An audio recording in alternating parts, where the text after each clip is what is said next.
সুপ্রিয় শিক্ষার্থীবৃন্দ, আসসালামু আলাইকুম। কেমন আছেন আপনারা? নিশ্চয়ই ভালো আছেন আল্লাহর রহমতে এবং বাবা মার কথা শুনছেন, মনোযোগ সহকারে পড়াশোনা করছেন। আমি আবারও চলে এলাম আপনাদের সামনে নতুন কোনো একটি টপিকস নিয়ে আলোচনার জন্য। তার পূর্বে আলোচনা দেওয়ার পূর্বে আপনাদের সবাইকে হোম স্কুলের পক্ষ থেকে জানাই সুস্বাগত এবং শুভেচ্ছা। আমি তাহমিনা আক্তার পরি, বনশ্রী ন্যাশনাল স্কুলের শিক্ষক। আজ আমি আপনাদের পঞ্চম শ্রেণীর বাংলাদেশ ও বিশ্ব পরিচয়ের প্রথম অধ্যায় আমাদের মুক্তিযুদ্ধের চ্যাপ্টারে কিছু গুরুত্বপূর্ণ টপিক নিয়ে আলোচনা করব। আজ আমার আলোচনার এটি প্রথম পর্ব এবং এই আলোচনার আরেকটি পর্ব ইনশাআল্লাহ আসবে। এই আলোচনায় অর্থাৎ এই টপিকসের মধ্যে যে গুরুত্বপূর্ণ টপিকগুলো আমি নির্ধারণ করেছি সেগুলো আগে একটু দেখে নেই। আলোচ্য বিষয়বস্তুর মধ্যে আলোচ্য বিষয়বস্তু সমূহের মধ্যে রয়েছে মুক্তিযুদ্ধ, মুক্তিযুদ্ধের কারণ, যুদ্ধের পূর্বে অর্থাৎ মুক্তিযুদ্ধের পূর্বে প্রতিবাদ ও আন্দোলন এবং মুজিবনগর সরকার গঠন ও কার্যক্রম এবং তাৎপর্য, সামরিক ও মুক্তিবাহিনীর শ্রেণী বিভাজন, মুক্তিযুদ্ধের সেক্টর, মুক্তিযোদ্ধা ও তাদের ভূমিকা। আমার এই আলোচ্য বিষয়বস্তু থেকে তোমরা নিশ্চয়ই বুঝতে পারছো যে আমরা কোন কোন পার্ট নিয়ে আজকে আলোচনা করব। তাহলে চলে যাই মূল আলোচনায়। আমাদের এই আলোচনার মধ্যে প্রথম অধ্যায়ে যে আমাদের মুক্তিযুদ্ধ আমরা জানি যে প্রথম অধ্যায়ে আমাদের 6টি পার্ট রয়েছে। সেই 6টি পার্টের মধ্যে আমি এখানে 3টি পার্ট নিয়ে আলোচনা করব আজকে। সেই 3টি পার্টের নাম হচ্ছে যুদ্ধের সূচনা, অর্থাৎ পার্ট 1 এ আছে যুদ্ধের সূচনা, পার্ট 2 আছে মুক্তিযুদ্ধের সামরিক বাহিনী এবং পার্ট 3 এ আছে মুক্তিযোদ্ধা। এদের এই পুরো পার্টটা নিয়ে আমরা এমন এমন বিষয়গুলো নিয়ে আলোচনা করব যেগুলো খুবই গুরুত্বপূর্ণ এবং পরীক্ষায় বারবার এসেছে। আচ্ছা, তাহলে আমরা প্রথম পার্ট নিয়ে আলোচনা করি, যুদ্ধের সূচনা অর্থাৎ মুক্তিযুদ্ধের সূচনা কিভাবে হয়েছে। তার পূর্বে আমরা মুক্তিযুদ্ধটা কি সেটা একটু জানার চেষ্টা করি। একটি জাতি বা গোষ্ঠীর মুক্তি বা স্বাধীনতার লড়াই হচ্ছে মুক্তিযুদ্ধ, অর্থাৎ মুক্তির জন্য যে লড়াইটা সেটাকে আমরা বলছি মুক্তিযুদ্ধ। আর এই মুক্তিযুদ্ধটা কেন হলো, কারণটা কি, কেন প্রয়োজন ছিল মুক্তিযুদ্ধের, তার বিষয়টা একটু জানি। যে 1947 সালে ব্রিটিশরা এই উপমহাদেশ ছেড়ে, অর্থাৎ এই উপমহাদেশ বলতে ভারতীয় উপমহাদেশকে বুঝিয়েছে এবং 1947 সাল পর্যন্ত ভারতীয় উপমহাদেশে বাংলাদেশ, ভারত এবং পাকিস্তান একত্রিত অবস্থায় ছিল। আর 1947 সালে ব্রিটিশরা অর্থাৎ ইংরেজরা যখন এটা চলে যায় তখন এটাকে বিভক্ত করে দেয়। সেই অর্থাৎ দুটি স্বাধীন রাষ্ট্রের জন্ম দিয়ে তারপর চলে যায় তারা। সেই স্বাধীন রাষ্ট্রগুলো হচ্ছে একটা হচ্ছে ভারত আর একটা হচ্ছে পাকিস্তান। তো ভারত এবং পাকিস্তান দুটো দেশের জন্মের পর তার পাকিস্তানকে আবার দুটি সেক্টরে বিভক্ত করা হয়েছিল, যে পূর্ব পাকিস্তান এবং পশ্চিম পাকিস্তান, এই দুটো অংশ নিয়ে মূলত পাকিস্তান বলা হতো। আর এই পূর্ব পাকিস্তানের অংশটাই ছিলাম আমরা, অর্থাৎ আমাদের বাংলাদেশ ছিল। তাহলে অর্থাৎ এই বাংলাদেশ কেন তাদের সাথে থাকতে পারলো না, তারা কেন আমরা একসাথে থাকতে পারলাম না, তার মধ্যে কিছু কারণ কাজ করেছে, যে কোন কারণগুলোর জন্য মূলত আমাদের আলাদা হতে হয়েছে বা মুক্তিযুদ্ধ করতে হয়েছে। আচ্ছা, তাহলে আমরা একটু দেখি কারণগুলো কি। যে এক নম্বরে বলা আছে যে পশ্চিম পাকিস্তানের দুই যুগের অর্থনৈতিক শোষণ, অর্থাৎ সেই 1947 সাল পর্যন্ত, আর আমরা যুদ্ধ করেছি 1971, অর্থাৎ দেখা গেছে 2 যুগ চলে গেছে। এই 2 যুগ পর্যন্ত তারা আমাদের নানা রকম ভাবে শোষণ করেছে, অর্থনৈতিকভাবে, রাজনৈতিকভাবে বিভিন্নভাবে শোষণ করেছে। তাহলে 2 যুগে যে অর্থনৈতিক শোষণ ছিল তার একটি কারণ কাজ করেছে মুক্তিযুদ্ধে। এরপর আছে রাজনৈতিক ও সামাজিক ও রাজনৈতিক বঞ্চনা এবং অবিচার। নানা ধরনের বঞ্চনা অবহেলা আমাদের করা হয়েছিল এবং অবিচার, নানা ধরনের অবিচারের শিকার আমরা হয়েছিলাম, যার জন্য আমরা প্রতিবাদ স্বরূপ আমরা স্বাধীনতা চেয়েছি এবং ইনশাআল্লাহ আমরা স্বাধীনতা অর্জন করেছি। এরপর প্রতি ক্ষেত্রে অসাম্য, অর্থাৎ অসাম্য বলতে যে আমাদের সমান চোখে দেখা হতো না, তাদের আলাদাভাবে প্রায়োরিটি দেওয়া হতো, আমাদের কাছ থেকে নিত বেশি কিন্তু দিত কম, এই ধরনের অসাম্য ছিল। এবং প্রাপ্ত মানবিক সুবিধা বঞ্চনা, অর্থাৎ মানবিকভাবে যে মানুষ হিসেবে যে সুবিধাগুলো ছিল, নাগরিক হিসেবে সুবিধাগুলো ছিল, সেগুলো থেকে আমাদের বঞ্চিত করা হতো। সেজন্য মূলত আমাদের এই মুক্তিযুদ্ধের সূচনা। এরপর হচ্ছে 1971 সালে 25শে মার্চের রাতে যে আক্রমণ এবং গণহত্যা হয়েছিল, তার আমাদের সেই 25শে মার্চের রাতে দেয়ালে পিঠ থেকে দেওয়ার মতো অবস্থা হয়েছিল, যার জন্য আমরা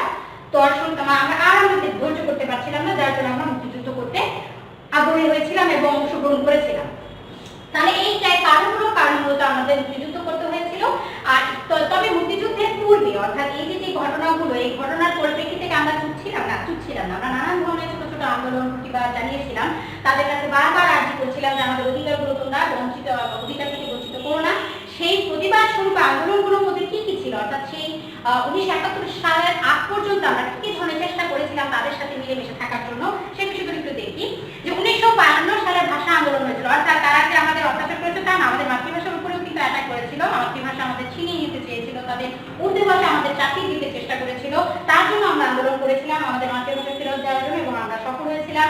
এরপর 1966 সালে 6 দফা আন্দোলন হয়েছিল, অর্থাৎ 6টি দাবি, অর্থাৎ যখন এই ভাষা আন্দোলনের পরে যুক্তফ্রন্টে নির্বাচন হয়েছিল এবং যুক্তফ্রন্টের বিজয়ের পর আমাদের ক্ষমতা দেওয়া ছিল না, নানান ধরনের তালবাহানা চলছিল এবং ছোট ছোট অনেক বিষয়গুলো থেকে আমরা অধিকার বঞ্চিত হচ্ছিলাম। তখন আমরা 6টি দাবি নিয়ে তাদের সামনে পেশ করি যে আমাদের এই দাবিগুলো দিতে হবে, যার থেকে এই 6 দফাকে আমরা মুক্তির দাবি বলি এবং সেটা হয়েছে 1966 সালে।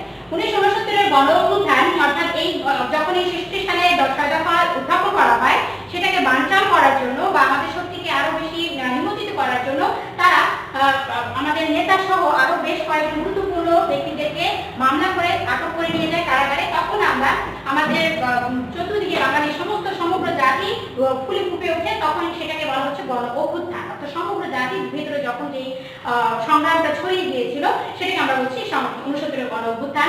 এই 1970-এর নির্বাচনে বিজয় লাভ করেছে, শীঘ্রই এক নির্বাচন দেওয়া হয়েছিল, সেখানে আমরা বিজয় লাভ করেছিলাম। অর্থাৎ প্রতিবাদে বহির্ভূত বিজয় এসেছিল। বারবার তারা নির্বাচনের জেদ দিতে চাচ্ছিল না। এরপর 25শে মার্চের গণহত্যার প্রতিরোধ, অর্থাৎ গণহত্যা যে চালিয়েছিল 25শে মার্চের রাতে, কালো রাতে, সেই বিষয়ে আমরা প্রতিরোধমূলক মুক্তিযুদ্ধে চলে যাই। এরপর 26শে মার্চ অর্থাৎ চলে যে গেলাম, কিভাবে গেলাম? 26শে মার্চের স্বাধীনতা ঘোষণার মাধ্যমে। অর্থাৎ আমরা এর আগ পর্যন্ত এই 71-26শে মার্চের আগ পর্যন্ত আমরা চেষ্টা করেছিলাম যে নানাভাবে তাদের সাথে কিভাবে মিলেমিশে থাকা যায়, আমাদের অধিকারগুলো আদায় করা যায় সেভাবে, কিন্তু তারা কিছুতেই চাচ্ছিল না বা দিচ্ছিল না, যার জন্য আমরা নিজেদেরকে নিজেরাই স্বাধীন ঘোষণা করেছি। স্বাধীন ঘোষণা করার পর তারা সেটা মেনে নেয়নি বিধায় যুদ্ধের উপক্রম হয়। যদি তারা মেনে নিত তাহলে যুদ্ধের দরকার ছিল না। আমরা বলেছি আমরা স্বাধীন, তোমাদের সাথে আমরা থাকতে চাই না। তাহলে আমরা সেই হিসেবে আমরা স্বাধীনতা ঘোষণা করলাম। তার মানে এই ছিল আমাদের মুক্তিযুদ্ধের পূর্বে প্রতিবাদ আন্দোলন এবং সর্বশেষে আমরা মুক্তিযুদ্ধে চলে যাই। আর মুক্তিযুদ্ধে যাওয়ার পর আমাদের প্রথম যে কাজটি ছিল সরকার গঠন করা, অর্থাৎ একটা রাষ্ট্রের জন্য 4টা উপাদান লাগে: ভূমি, রাষ্ট্র, জনগণ এবং সরকার। সেই সরকার আমাদের ছিল না, যার জন্য আমাদের সরকার গঠন করতে হয়েছে। সেই সরকারের নাম হয়েছিল মুজিবনগর সরকার। কেন? কারণ মুজিবনগরে বসেই সরকার গঠন করা হয়। এবং সেটা কবে গঠন করা হয়? এটা হচ্ছে 1971 সালে 10 এপ্রিল বাংলাদেশের প্রথম সরকার গঠন করা হয়, যার জন্য এটা নাম হয়েছে মুজিবনগর। অর্থাৎ প্রথম সরকার হিসেবে নাম ছিল মুজিবনগর সরকার। এবং এই সরকার শপথ গ্রহণ করে 17 এপ্রিল। অর্থাৎ শপথ হচ্ছে সবাই মিলে মিশে কাজ করবে, এই যুক্তিতে তারা একত্রে শপথ গ্রহণ করেন 17 এপ্রিল। তখন মেহেরপুর মহকুমার বৈদ্যনাথ তলায়, অর্থাৎ সেটা বর্তমান নাম হচ্ছে মুজিবনগর, এই জায়গায় বসে তারা, এই জায়গার আমবাগানে বসে তারা এই শপথটা গ্রহণ করেন। এরপরে এই মুজিবনগর সরকারের কিছু সদস্য ছিল, অর্থাৎ মন্ত্রী, রাষ্ট্রপতি, অর্থমন্ত্রী, পররাষ্ট্রমন্ত্রী, বেশ কিছু সদস্যবৃন্দ ছিল। তারা কারা কারা ছিল একটু দেখে নেই। সদস্যদের মধ্যে যে পদগুলো ছিল: রাষ্ট্রপতি, উপরাষ্ট্রপতি ও প্রধানমন্ত্রী, অর্থ পরিকল্পনা মন্ত্রী, স্বরাষ্ট্র এবং ত্রাণ পুনর্বাসন মন্ত্রী। এই ছিল হচ্ছে মন্ত্রী, আর এরা হচ্ছে উচ্চ পর্যায়ের মন্ত্রী আর রাষ্ট্রপতি। আর রাষ্ট্রপতি শেখ মুজিবুর রহমানকে করা হলেও শেখ মুজিবুর রহমান কিন্তু বাংলাদেশে ছিল না, তাকে গ্রেফতার করে নিয়ে যাওয়াতে তার পরিপ্রেক্ষিতে উপরাষ্ট্রপতি করা হয়, অর্থাৎ অস্থায়ীভাবে একজন রাষ্ট্রপতি, তার নাম হচ্ছে সৈয়দ নজরুল ইসলাম। এবং প্রধানমন্ত্রী করা হয় তার যদি নাম হচ্ছে অর্থ পরিকল্পনা মন্ত্রী, অর্থাৎ অর্থ সংক্রান্ত এবং পরিকল্পনা সংক্রান্ত যাবতীয় দায়িত্ব পালন করবে ক্যাপ্টেন এম মনসুর আলী। আর হচ্ছে স্বরাষ্ট্র, অর্থাৎ আইন শৃঙ্খলা এবং যেগুলো ত্রাণ দরকার, সাহায্যের দরকার, পুনর্বাসনের দরকার, সেই সমস্ত বিষয়গুলোর কাজ করেছে AHM কামারুজ্জামান। অর্থাৎ এরা ছিল সেই মুজিবনগর সরকার। এদের নির্দেশনা মূলত আমাদের সরকার ব্যবস্থা চলেছে। আর এর মাধ্যমে অর্থাৎ এই যে যুদ্ধের সূচনা হলো বা যাই হলো, এইগুলো করার পরে মূলত সরকার গঠন করা হলো। সরকার যে গঠন করে এর ফায়দা কি হলো বা গুরুত্বটা কি ছিল বা তারা কি কাজ করেছিল, মুজিবনগর সরকার গঠনের লাভ আমরা কি পেয়েছি সে বিষয়ে কিছু জানি। অর্থাৎ সেটাকে আমরা বলতে পারি তাৎপর্য বা গুরুত্ব বা কার্যাবলী। আমরা তাৎপর্য, গুরুত্ব এবং কার্যের মধ্যে কিঞ্চিত পার্থক্য রয়েছে, তবে প্রায় একই।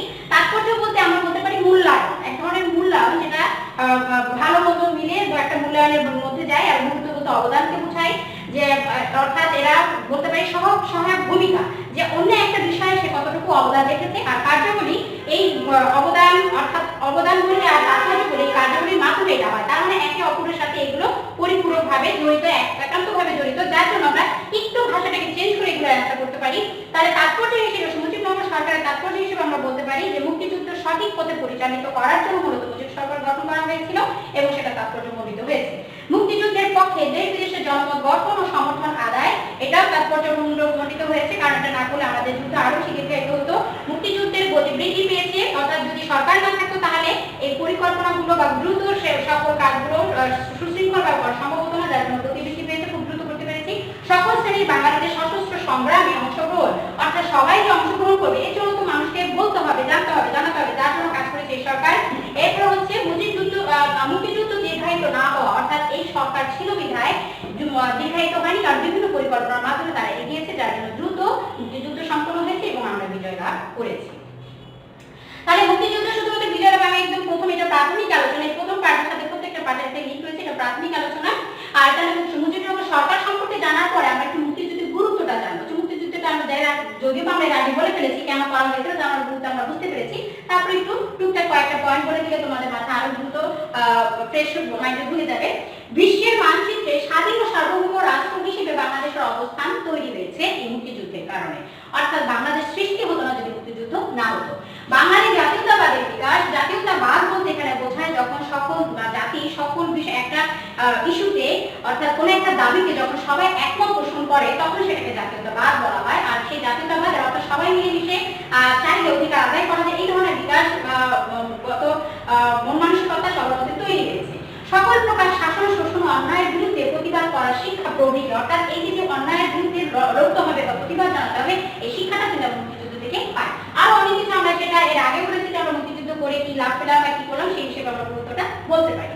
তাহলে এই মুক্তিযুদ্ধের গুরুত্বের পর অর্থাৎ পার্ট 1 এর আলোচনা আমরা বলতে পারি যে আপাতত এখানে আমরা স্টপ রাখি, পার্ট চলে যাই পার্ট 2 এ মুক্তিযুদ্ধের সামরিক বাহিনী। মুক্তিযুদ্ধের সামরিক বাহিনীর কথা শব্দটার সাথে যদি আমরা বুঝতে চাই এই চ্যাপ্টার পার্টটা, তাহলে সর্বপ্রথম আমাদের সামরিক বাহিনী কি সেটা জানতে হবে। সামরিক বাহিনী হচ্ছে দেশের সীমানা রক্ষায় বা শান্তি শৃঙ্খলার কাজে নিয়োজিত দেশের প্রধান তিনটি পথে তিনটি বাহিনী, যথা স্থলপথ বাহিনী হচ্ছে সেনাবাহিনী, আর আকাশপথ হচ্ছে বিমান বাহিনী, আর পানিপথে নৌবাহিনী। এই যে তিন বাহিনীকে আমরা বলছি সামরিক বাহিনী।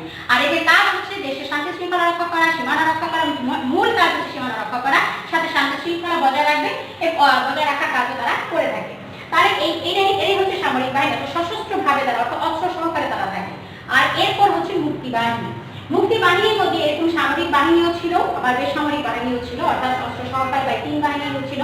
মূলত বাংলাদেশ তো তখন সবেমাত্র গঠন হয়নি, সবেমাত্র ঘোষণা করা হয়েছিল। তার মানে তখন সেই বাহিনীগুলো সুনির্দিষ্টভাবে গঠন করাটা সম্ভব নয়, কারণ পরিকল্পনার দরকার হয়, কিন্তু সেই সময়টা আমরা পাইনি, কারণ যুদ্ধ করতে হয়েছিল। যার জন্য এই মুক্তি বাহিনীর মধ্যে সব বাহিনীর সংমিশ্রণ, অর্থাৎ সামরিক বাহিনী থেকে সব বাহিনীর সংমিশ্রণ ছিল। মুক্তি বাহিনীর মধ্যে কারা কারা ছিল তার একটু আমরা দেখবো, তার পূর্বে কবে গঠন করা হয়েছে বা কিভাবে গঠন হচ্ছে, কারা কারা ছিল এই বাহিনীর মধ্যে সেটা আমরা একটু দেখে নেই। মুক্তি বাহিনী হচ্ছে 1971 সালের 11 জুলাই গঠিত হয়েছিল। যার এই গঠিত বাহিনীকে আমরা মুক্তি বাহিনী বলি, যার প্রধান ছিলেন সেনাপতি ছিলেন জেনারেল মোহাম্মদ আতর গনি ওসমানী, তাকে সংক্ষেপে অনেকে বলে জিএমজি ওসমানী, যার পদবি ছিল অর্থাৎ সবাই তাকে বঙ্গবীর বলে ডাকতো, এবং সে চাকরি থেকে অবসর গ্রহণ করে 1972 সালে। আচ্ছা, তাহলে এটা ছিল প্রধান সেনাপতি, অর্থাৎ মুক্তি বাহিনীর যাবতীয় বিষয়গুলো সে দেখাশোনা করতো প্রধান স্বরূপ, তার নির্দেশনা সবাই মানতে। উপপ্রধান অর্থাৎ তার নিচের এক পোস্টে ছিলেন উপপ্রধান একজন, তার নাম ছিলেন ক্যাপ্টেন AK খন্দকার। মুক্তি বাহিনীর প্রধান সেনাপতি এবং সেনাপতির নাম জানলাম আমরা। এরপর হচ্ছে মুক্তি বাহিনীর ভাগ সমূহ, অর্থাৎ এই মুক্তি বাহিনীর মধ্যে আরো কিছু বাহিনী কাজ করেছিল। সেই বাহিনীগুলো ছিল হচ্ছে নিয়মিত বাহিনী ছিল, যেমন এখানে ভাগ অর্থাৎ মুক্তি বাহিনীকে ব্রিগেড ফোর্সে বিভক্ত করা হয়েছিল, অর্থাৎ 3টা ব্রিগেড ফোর্স ছিল। এরপর নিয়মিত বাহিনী ছিল, নিয়মিত বাহিনীর নাম ছিল হচ্ছে মুক্তি ফৌজ। আর এটা ছিল গেরিলা ও বেসামরিক বাহিনী। গেরিলা ও বেসামরিক বাহিনীও ছিল, অর্থাৎ এই 3টা বাহিনী মূলত মুক্তি বাহিনী গঠিত হয়। তবে তার মধ্যে কিছু ইম্পর্টেন্ট টপিক ছিল, যে মুক্তি বাহিনীর যে ব্রিগেড ফোর্স ছিল, ব্রিগেড ফোর্সের মধ্যে 3টা নাম আছে, কে ফোর্স, এস ফোর্স আর হচ্ছে জেড ফোর্স। তবে এই ফোর্সের নামগুলো আমরা খুব সহজে মনে রাখতে পারি, তাদের নেতৃত্বে কারা ছিল, এই ফোর্সের নেতৃত্বে কারা ছিল, তাদের নাম অনুসারে মূলত এই ফোর্সগুলো নাম করা হয়েছে। খালেদ মোশাররফ, অর্থাৎ খালেদের আমরা যদি বাংলা ইংলিশে লিখতে চাই তাহলে কে দিয়ে লিখতে হবে, KH অর্থাৎ খ, এই জন্য তার এই ফোর্সের নাম করা হয়েছে কে ফোর্স। এরপর হচ্ছে এস ফোর্স, অর্থাৎ শফিউল্লাহ এস হচ্ছে এস ফোর্স। এরপর হচ্ছে জেড ফোর্স, অর্থাৎ জিয়াউর রহমানের জেড হচ্ছে জেড ফোর্স। এই 3জন ফোর্সের প্রধান নেতৃত্বে ছিলেন এবং এরা ফোর্সে কাজ করেছে, ব্রিগেডিয়ারের হিসেবে কাজ করা। 3জনই ছিল মেজর, এরা মেজর ছিল এবং এখানে এই ফোর্সগুলো তারা নিয়ন্ত্রণ করতো। আর এছাড়াও অর্থাৎ এই যে আমরা বললাম যে ফোর্স, ব্রিগেড ফোর্সে বিভক্ত করা হয়েছিল, এখন নিয়মিত বাহিনী হিসেবে তার একটা বাহিনী ছিল, সেটা হচ্ছে মুক্তি ফৌজ। এই মুক্তি ফৌজে প্রায় 30,000 নিয়মিত যোদ্ধা ছিল এবং তারা স্থানীয় যোদ্ধা ছিল। স্থানীয় যোদ্ধা থাকার কারণে তারা নিয়মিতভাবে যুদ্ধ করতে পারত এবং তারা বিভিন্নভাবে ভারতের বিভিন্ন অঞ্চলে গিয়ে প্রশিক্ষণ প্রাপ্ত হয়েছে। দেখো এখানে আমরা নাম্বার দিয়েছি 2 এবং তার আরেকটু ডিটেইলস আমরা এখানে আবার নাম্বার 2 দিয়েছি। কেন? কারণ এখানে কি আলোচনা হয়েছে বাকিটুকু এখানে আলোচনা করা হয়েছে। অর্থাৎ নিয়মিত বাহিনী মুক্তি ফৌজ 30,000 নিয়মিত যোদ্ধা নিয়ে গঠিত হয় এবং স্থানীয় ছোট ছোট যোদ্ধা বাহিনী অর্থাৎ ভারতের বিভিন্ন অঞ্চলে প্রশিক্ষণ নেওয়া হয়েছিল এই ধরনের বাহিনীগুলোকে কিন্তু আমরা মুক্তির ফৌজ বলি। মুক্তির ফৌজের মধ্যে তারা মুক্তিযুদ্ধে যারা ছিল তারা গেরিলা যুদ্ধে অংশগ্রহণ করতো এবং সম্মুখ যুদ্ধেও অংশগ্রহণ করতো। তাহলে আমরা বুঝতে পারি যে ব্রিগেড ফোর্স ছিল, মুক্তি ফৌজ ছিল, আর সাথে আমাদের গেরিলা এবং বেসামরিক বাহিনী ছিল। এই তিন বাহিনী নিয়ে মূলত মুক্তি বাহিনী গঠিত। আর এই বাহিনীগুলো মূলত মুক্তিযুদ্ধ অর্থাৎ মুক্তির ক্ষেত্রে বাংলাদেশের মুক্তির ক্ষেত্রে যেই বাহিনীগুলো কাজ করেছে প্রত্যেকে মুক্তি বাহিনীর অন্তর্ভুক্ত। আর এছাড়া যে বিদেশিরা যারা কাজ করেছে তারা মিত্র বাহিনী এবং মুক্তি বাহিনী মিলে যে সম্মিলিতভাবে যে কাজ করেছে সেটা হচ্ছে যৌথ বাহিনী। এভাবে আমরা পরবর্তী পাঠগুলোতে জানবো।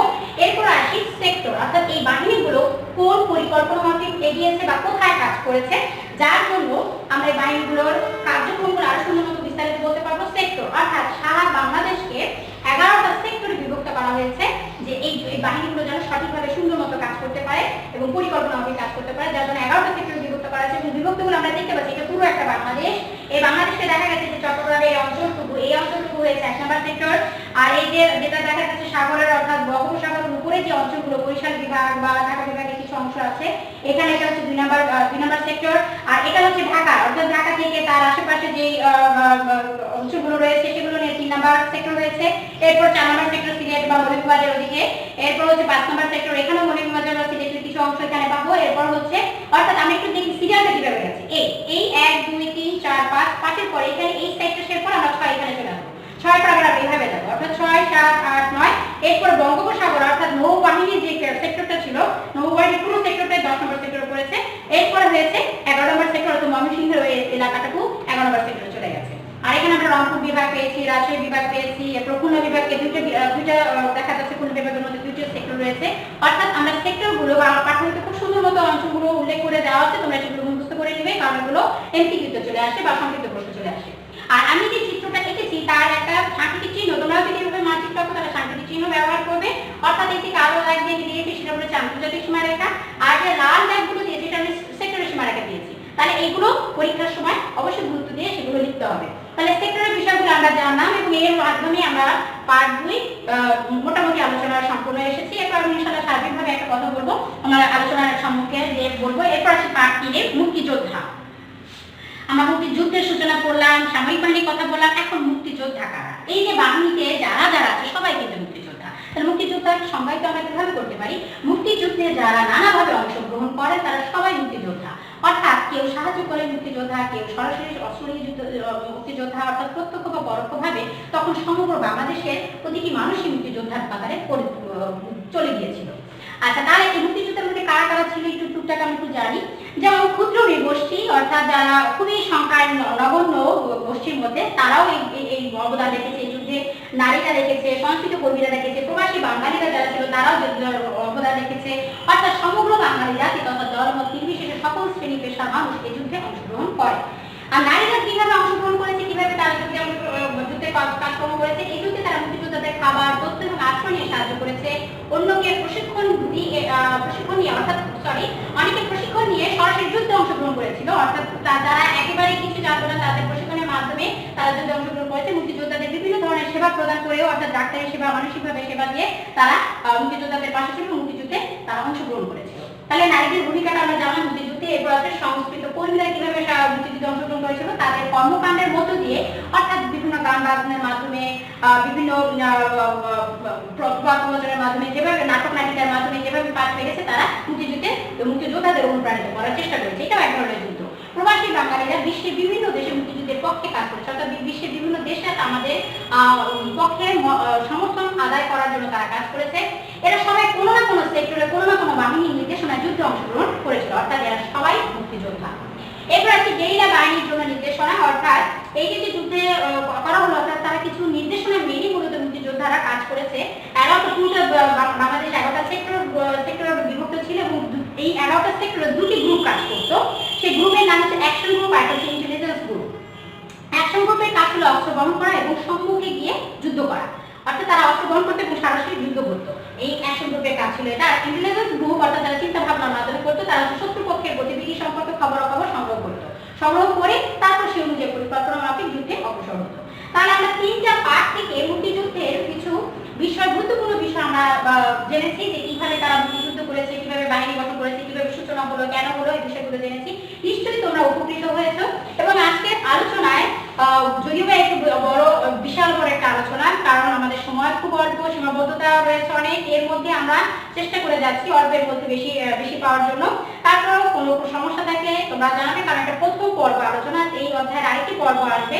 তোমাদের সমস্যা থাকলে অবশ্যই কমেন্ট বক্সে জানাবে, তাহলে সেই অনুযায়ী আমি নেক্সট ক্লাসে বা নেক্সট পর্বে সেই বিষয়গুলো ক্লিয়ার করে দেওয়ার চেষ্টা করব। ইনশাআল্লাহ তোমরা নিশ্চয়ই এটা খুব ভালো মতো করেছো। তবে তার আগে ক্লাসটা কি ভালো হলো কিনা মূল্যায়নের পর্বের জন্য আমি একটা এক্সাম্পল দিচ্ছি, তোমরা বাসায় বসে সেটা চেষ্টা করবে। মুক্তিযুদ্ধে নারীদের ভূমিকা তুলে ধরো, অর্থাৎ ভূমিকাগুলো নিশ্চয়ই তোমরা পারবে, কারণ আমি একদম স্পেসিফিক ভাবে সুন্দর মতো উল্লেখ করে বলে দিয়েছি। তাহলে বাসায় এই নারীর এক্সাম্পলটা কমপ্লিট করবে, ইনশাআল্লাহ আমরা সেই এক্সাম্পলগুলো দেখার চেষ্টা করব। তাহলে সবাই ভালো থাকো এবং সবাই মনোযোগ সহকারে পড়াশোনা করো। আজকে আর দীর্ঘায়িত করতে চাচ্ছি না। আল্লাহ হাফেজ।